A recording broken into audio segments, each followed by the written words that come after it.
you have just invaded my personal space so hard.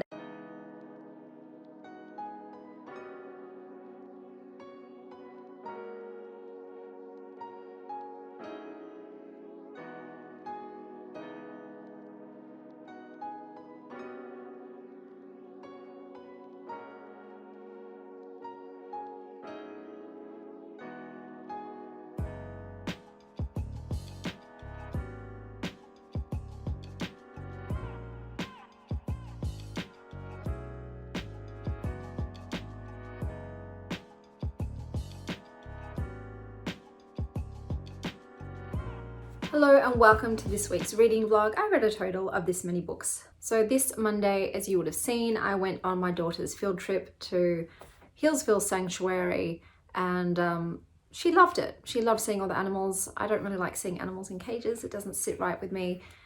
And it ended up absolutely throwing off my health for the rest of the week. I ended up having severe chronic fatigue, brain fog, headaches. I still have headaches and brain fog, but I am able to get up and about today rather than being confined to the couch. So that's good news. I think the worst of that is over, but it did wear me out thoroughly. I will do my best to tell you about what I've read today, but look, it's going to be a struggle for me. It really is. So apologies, but let's talk about the books I read. So first up is Red Queen. I gave this 3 stars. I'm pretty sure this was a world where humans have like red blood, no powers, they're considered lesser, and then you've got the types of humans that have, I think it was silver blood or gold blood, and they have powers associated with that, and they're the ruling class. But then one day, one of the red bloods ends up displaying magical powers and gets caught up in sort of the royal shenanigans that are at play, and renegades and rebels and all that sort of jazz. I don't remember a lot about it, but I remember it was a 3-star read. Then I read Donut the Destroyer, which is a middle grade graphic novel. This book is about a young girl who is in an evil family, but she feels deep in her heart that she's meant to be a hero. So she decides to enroll in the Heroes Academy. She obviously faces a lot of challenge and opposition. People don't really trust her motives and intentions. And the story is mostly about doing what feels right to you, being who you want to be. Friendships as well play heavily. One of her friends is evil and is not accepting that she wants to be a hero and is trying to sabotage her, but she then ends up making friends who are heroes, who sort of work together with her. It was lovely. Nothing amazing. I probably would just rate it a 3.5 if I were to rate it. The illustrations were super cute, but it was just, you know, a bit of entertainment. Then I read The Foxglove King. So in this world, there is an orphan pretty much who uses death magic in her trade of being a thief. So basically she's almost like a necromancer, and she ends up getting caught up in some political royal machinations and plotting and scheming. She has to work with a former monk and a prince who has the opposite powers to hers. So one's to do with life rather than death. Now, I wanted to DNF this many times, but you say necromancy and I'm interested. I wanted to see how it played out. So everything goes down at the end of this book. Like, everything goes down. Everything's coming out of the woodworks. All of these things are being shown. People are double crossing everybody, and there's a lot of zombies. So it was very interesting in the last portion of this book, but not enough for me to continue. I just didn't connect to any of the characters. There is a really bland, basic love triangle happening, and I'm never one for love triangles. I can't stand. There's no connection for me to this book, so it's a 3-star once again. And then I read The Boudoir Bible. So this is just a book about sex, basically, just talking about all the different things to do with sex. So the physical components that are normally involved with sex, different sex acts, different kinks. They talk about different things that you can do with sex. There's sort of spiritual aspects with Tantra and Taoist practices.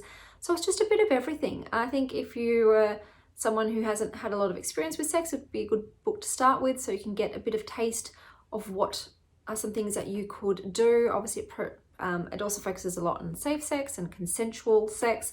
So yeah, it was a fine read. The cover's really cute. I thought that was great. I learnt with that you should protect your pulse points. So you should bind your hands like this by putting your wrists together so that you protect your wrists, which have pulse points, and that you also have them in your ankles. So when doing bondage, don't tie directly onto those pulse points. So that was something I learned. Then I read The Drowned Woods. So this was basically about a waterbender named Mer. She's a water diviner, and diviners are in scarce supply in this world. There's an evil prince, naturally. She used to be one of his slaves, and she finds herself with a crew about to form a heist and almost an uprising. So there's fae in this world. They seem like they're fae. They don't like iron. They have powers. They're older. They seem like they're fae. There is a love story in this. The main character, Mare, is bisexual, which is cool. Everything was just a bit flat. The pacing was off. It was quite slow. I almost DNF'd it so many times, but I pushed through and it was okay. It was okay. It's a 3-star. Once again, it's fine, but there's nothing great about it. Whether that's characters, plot, premise, writing, setting, it's all just okay. Oh, this is Welsh. So it has, it's based on a Welsh folktale. So that did have that element to it, but it was fine. Then I read The Neuroscience of Self-Love. I thought the cover's cute. This was, how do I describe this? So basically there's a lot of psychology in it. So it tells you all about the role of neurotransmitters like serotonin and dopamine and cortisol and all these things and how they affect your mental health and your well-being. They talk about obviously human behavior and how to change habits and all of these other things that will contribute to better mental health and well-being overall. I know it says self-love, but I didn't want to get the self-love angle as much as just the sort of techniques and information about mental health in general and what you can do to improve it, so to speak. So it was fine. It was written in a way that's very easily digestible. It's not intense in any way. It's fine, but I didn't really get anything from it. And then I read the Australian Autism Handbook. So this is for people who live in Australia and New Zealand, and it's very much a practical guide on being a parent to a kid in terms of signs to look out for throughout their whole ages. Everyone's driving their Ferraris and Lamborghinis today. So are your children displaying any of these traits or behaviors? And then how to get them diagnosed, like very step-by-step. Contact this organization. This is what the test will look like. This is the questions that you'll be asked. This is a process that you will go through. These are some support networks that you can contact. About 40% of the book was also real world people's examples. So either parents with autistic children, my kid used to do this, or people who have autism, I struggled with this. I'm not a huge fan of that because it's just someone's anecdotal sort of experience. And that was very heavy in the book. So it made, I don't know, it was okay. You know, it did remind me to apply for NDIS, which is a national disability scheme in Australia, because my children obviously are eligible for that, meaning that the current like psychology sessions that I pay for my children would be subsidized. So I don't know how much less it would be, but any bit of money I could save, I should be doing that. So it reminded me to apply for NDIS, and then it tells you like how to do that in the book and what to expect with that. So like I said, it's just a very practical sort of guide on real world applications of how, you know, support and programs and that sort of thing. Same thing like with schools, like how to advocate for your child, what you can ask them to do, what's an, you know, example of a good school that is working with you compared to a school that is obviously not really putting in an effort with your children. So those are all the books that I've read so far this week. Pretty much all 3-star books. It's the power of 3 this week, which is okay. It's fine. 3 means it was okay. You know, it wasn't a bad time, so that's fine. But after such a great start to May, it was some 5 stars in that, I was like getting excited.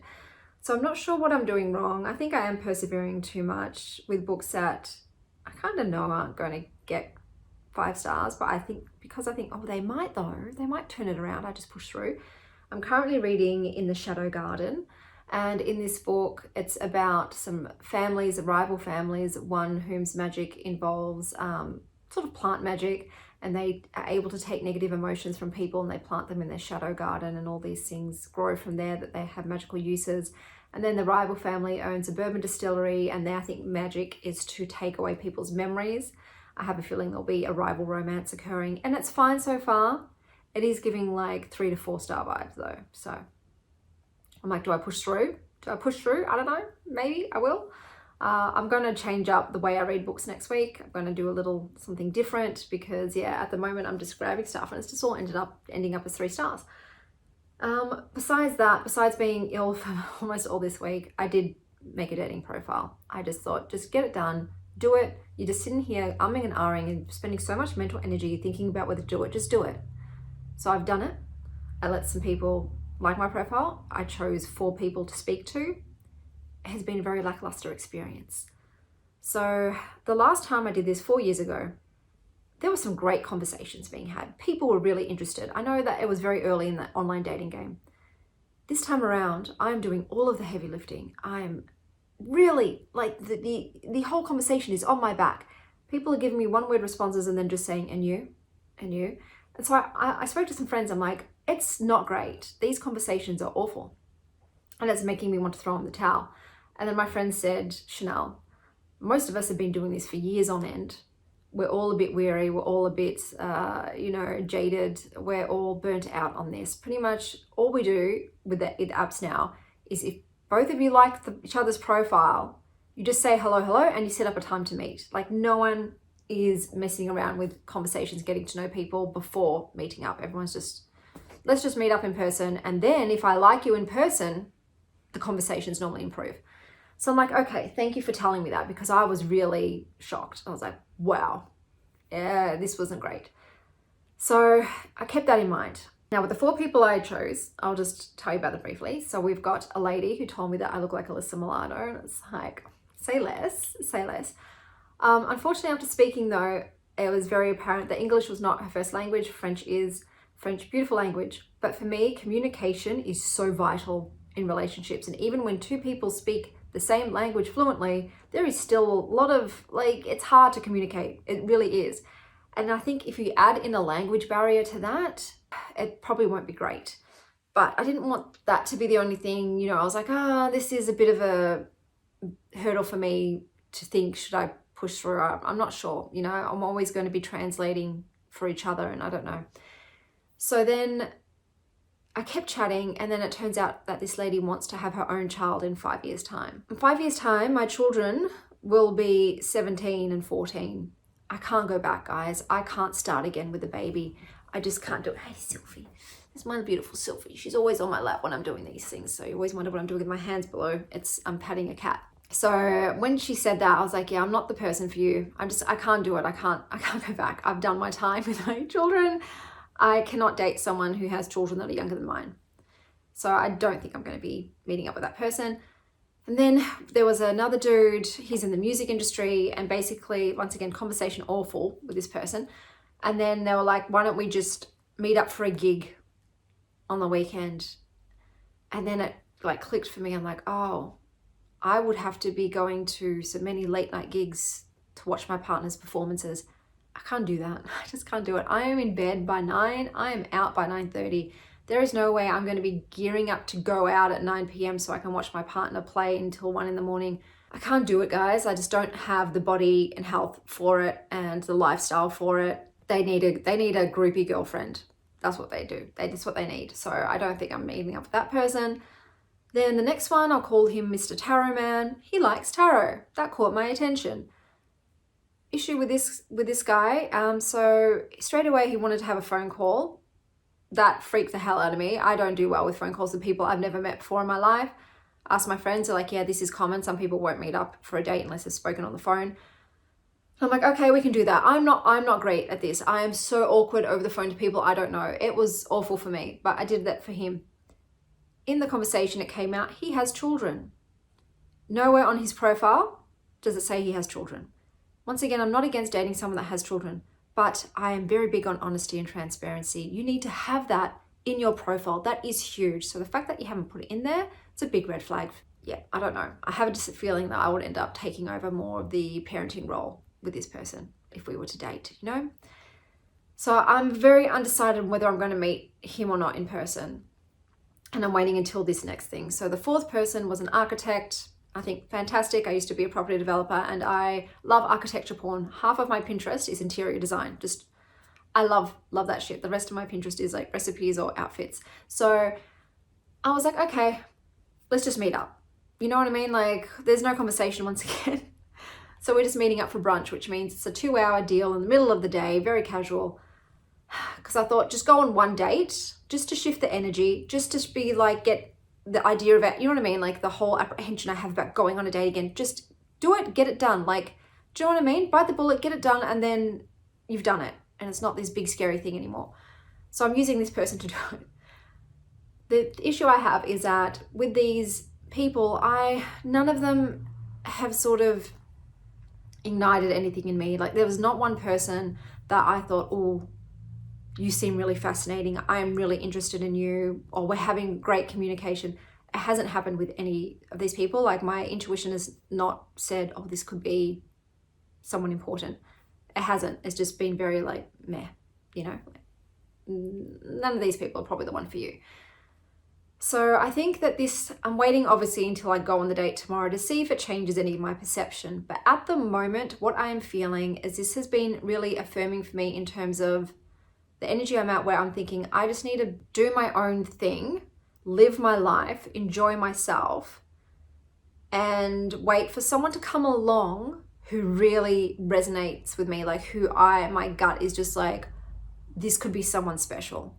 You know, I'm willing to wait as long as it takes to meet that special someone. I'm not interested in just having a relationship, being in a relationship. Like even though I'm a very sexual person in a relationship, when I'm not in one, I don't have like that scratch that needs to be itched. You know, I can scratch my own itches. So I don't need that component.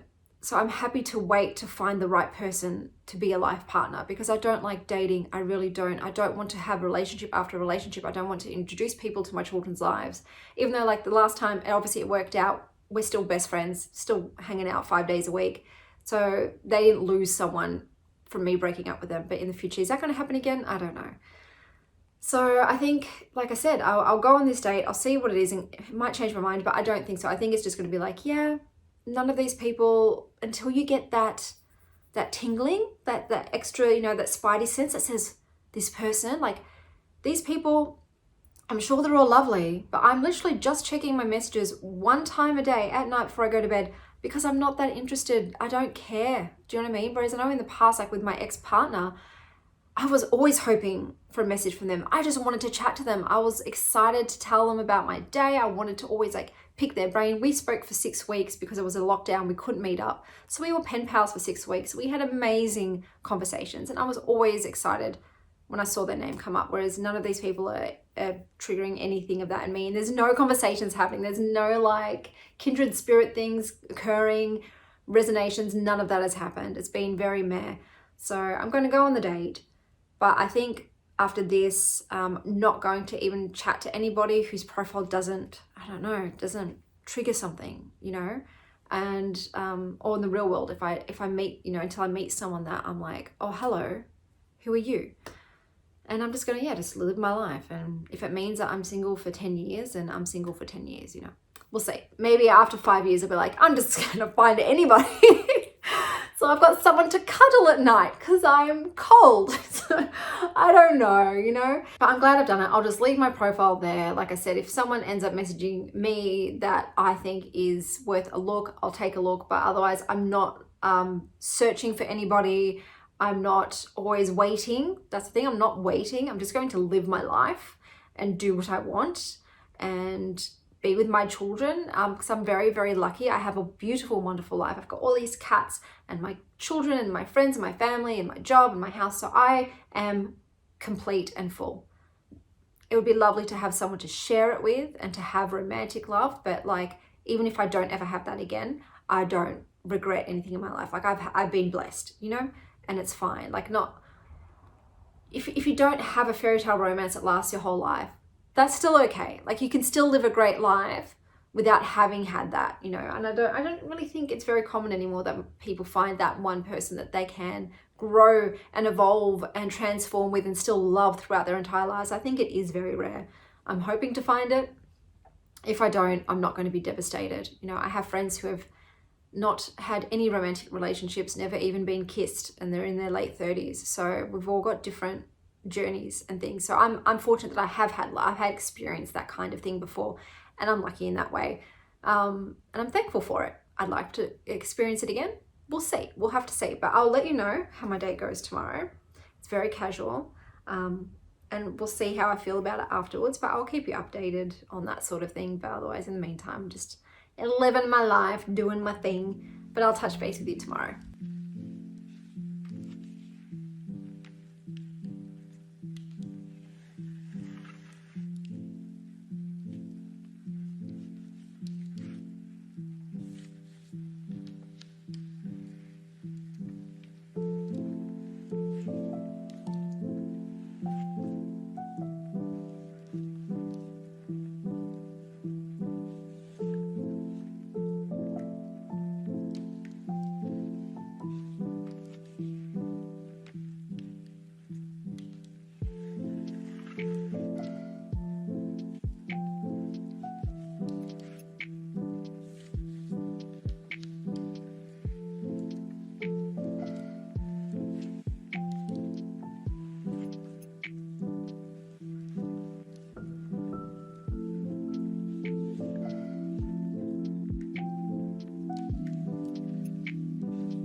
Hello. So, since yesterday, I decided to DNF in the shadow garden.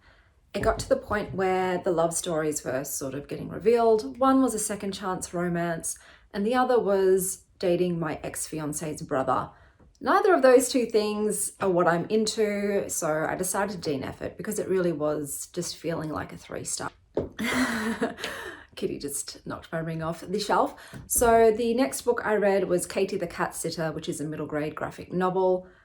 At the start, I was iffy about it. There's a lot of sort of teenage girls talking to each other about boys and that sort of thing. And I'm like, is this going to be the whole graphic novel about boy talk? But no, it involves superheroes and supervillains and animal activists and 217 cats. It was cute. It was really cute. The illustration style is lovely. It was a bit of fun. I enjoyed it. And my daughter loves it. Sorry, the cats are playing. Okay, so today I am going on the date. Now, there's been a change of events. The other person, Mr. Taro, the one with children who didn't specify that he had children, asked if he could meet up today as well for a hot chocolate. So I thought, you know what, let's bang these out in the same day. Is that going to be a smart move? I don't know, but I really just want to get it over and done with. It's horrible to say, but that's how I'm feeling. I'm not really looking forward to either of these dates.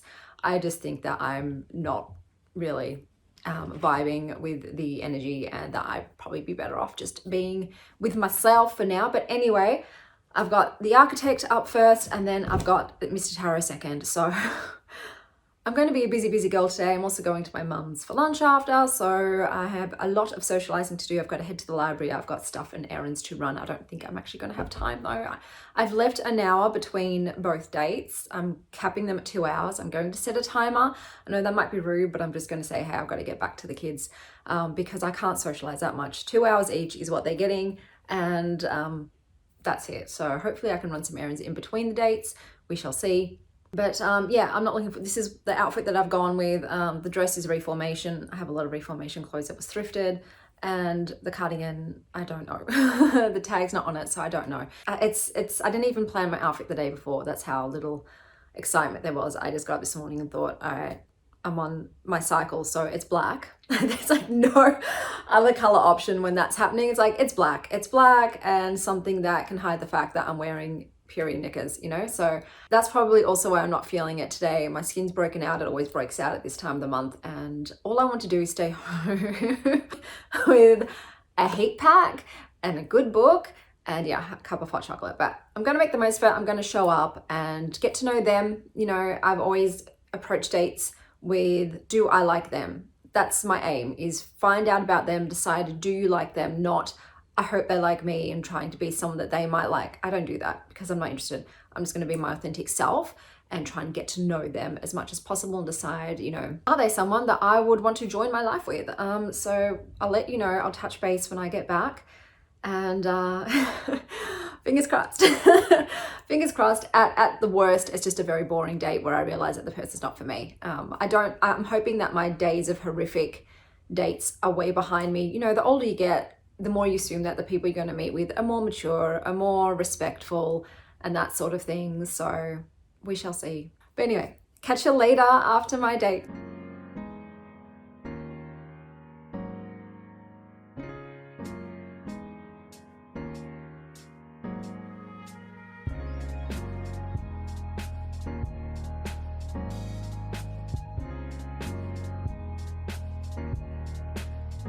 Hello, so let me tell you about how my day went yesterday. I haven't read any more books. That is all the books that I've read this week, but I thought I'd finish off today with a recap. I didn't film yesterday because yesterday was a doozy of a day. So first date was Mr. Architect. After 20 minutes, he did not rock up. And at that point I messaged him and he ended up calling me from the app and he was profusely sorry. He said that he forgot to put me in the Google Calendar and that he could be there in 45 minutes, but I'd already been waiting for 20 and I'm like, no, we're not doing this. Apologies, Bluebell was trying to eat Persephone, my plant. So after waiting, I was like, yeah, I can't do that today. And he said, look, you're well within your rights to never want to hear from me again, but I really would love to see you and I'll come wherever, you just pick the place and day. So after thinking about it, I thought, okay, you know what, let's just do it. Otherwise I'll always be thinking, you know, like what would have happened if we'd actually met up. So meeting up today, this blanket ain't gonna last. We'll see how we go, but I'm going into it already like, you forgot about me. You know what the person I'm gonna spend the rest of my life with forget to put me in their calendar? I don't know, but I had a lovely chat. So on the way to the date, there was a homeless lady and I stopped to give her some money and have a chat. She's like, oh, you look beautiful. Where are you off to? And I said, I'm actually going on a first date. She's like, good luck. I'm like, hope so, fingers crossed. And then obviously 20 minutes later, I walked back and she's like, what happened? I'm like, he didn't come. She's like, what? Who would stand you up? And I'm like, listen, love, it's brutal out there in the dating world. It has happened to me before. So we had a little chat about it and then I'm like, you know what, I'm going to go buy myself some chocolate to cheer myself up. Would you like some too? And she's like, no, don't get me anything, but I got her some stuff and we sat and had a little chat and then I went home. So she really brightened up that kind of sour experience for me. Anyway, after that date, went home, sort of shook off the yuckiness and went on the second date with Mr. Tarot. Not the right name for him. So he comes in, I'm sitting on a bench seat that has a little square table that's only got enough room for one person per side. So I'm on the bench at the end of the row. There is a chair here and a chair opposite me. So he could either sit opposite me or he could sit to the side. He comes in and tries to squeeze in on the bench with me, which is meant for one person. To avoid touching him, I ended up having half my ass hanging off the edge of the bench. Really, I should have gotten up and moved. I didn't. He sat there like right next to me, then puts his arm behind me on the bench. And I'm like, oh, you have just invaded my personal space so hard. And straight away I was icked out. I don't like that. I don't like people just straight away trying to touch you. And he kept doing it. And every time he touched me, I was like, don't please. Anyway, I'm really great at, I guess it's a Scorpio in me, in uncovering people's like darkest, deepest secrets. People chat to me and they'll say, I can't believe I just told you that. I've never told anybody that before. So I went straight into, I'm just going to dig up this guy's skeletons, get this out of the way. Already, I don't like it. And I had set my timer for an hour and a half. I do that on dates. I set a timer for an hour and a half so that I can say, look, I'm sorry, but I've got to get going. I've got this other thing on. And I'm like, I should have set it for 30 minutes. Anyway, I talk to him and I find out why he's divorced. So basically, both him and his wife decided to have a threesome with their French nanny. And then he decided to keep on having sex with their French nanny. And I'm like, okay, so infidelity with the hired help. That's wonderful. That's fantastic. And then with this French nanny, he kept having sort of affairs with her for 6 years. He'd date other people, but then she'd be like, hey, do you want to meet up? And he would. And I'm like, thank you for telling me all of these things. You are not someone that I can be with. Look, I'm a very monogamous person. I have been married to someone who was repeatedly unfaithful. I can never be in that kind of relationship ever again. I'm just not okay with that. I'm very, I guess, traditional minded when it comes to monogamy in a relationship. When it comes to sexual intimacy, I only want to be sexually intimate with one person, and the same with me, because then I also feel a lot safer health-wise. My health is not being put at risk if me and said person are the only two people exchanging fluids, you know? So when all this stuff came out, I'm like, yep, this is not a match for me. Now, as you might recall, I named him Mr. Tarot because he replied to my prompt that I like reading tarot by saying, on our date, I'll give you a reading that will blow your mind. So I brought this up. He doesn't do tarot. He said he does energy readings. And I thought, can you really? Because if you could, you would be reading my energy right now and you would know This is a no-go. He kept trying to set up a second date while on the first date multiple times. And I'm like, look, I like to digest and think about things before I commit to making second dates with people. I'll let you know. Dude, I could not be more closed off body language wise, and you know what I mean, flinching every time he tried to touch my shoulder. It was just, read the room, my dude, read the room. So that was a crappy date. He did pay for my hot chocolate, so that was nice. He tried to get me to go to another location with him, like, let's actually get something to eat. No, I'm going home. My timer went up. I'm like, oh, that's, my babysitter's done, I've got to get back, sorry. So so we'll see how today goes. I'm not looking forward to it. Like, this guy did forget me, and I really shouldn't have said yes to another date, but he did sound so bloody sincerely sorry on the phone.